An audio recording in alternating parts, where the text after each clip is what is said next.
Ready na ang lahat ng team para sa darating na Olympic qualifying tournaments? Oo, cutie. At syempre ang Gilas Pilipinas din nakakapost nga lang ng FIBA sa social media mga boss.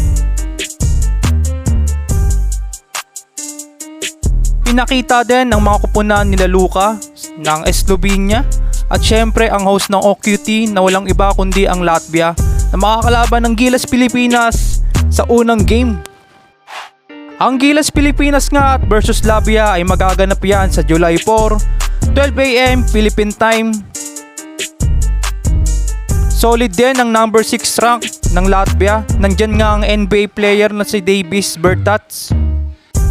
Bagamat hindi nga makapaglaro si Kristaps, pero sigurado mapapasabak ang ating national team na Gilas Pilipinas dito. Punta naman tayo sa pangalawang makakalaban ng Gilas Pilipinas na Georgia na pang number 24 sa FIBA rank. Nandyan din ang NBA player na 6'11" Orlando Magic na si Betads. Si Betads nga ay nag-a-average ng 13.5 points, 10 rebounds per game. Magandang matchup din to para kay Junmar Fajardo, no? Magandang banggaan to sa loob sa July 4, no? Magaganap nga ang laban ng Gilas Pilipinas versus Georgia sa araw na rin yon, July 4, Thursday, 8:30 PM Philippine time. Kaya suportahan natin ang ating national team na Gilas Pilipinas dahil ito na yung totoong laban talaga, no? Sa Latvia versus Georgia. Sa July 4 nga yan, parehas na game. Pero mas nauna nga lang ang Latvia.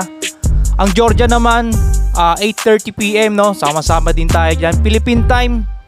So, sa inyong pananaw mga boss, kakayanin ba ng Gilas Pilipinas ang powerhouse na Latvia at number 23 Georgia, no?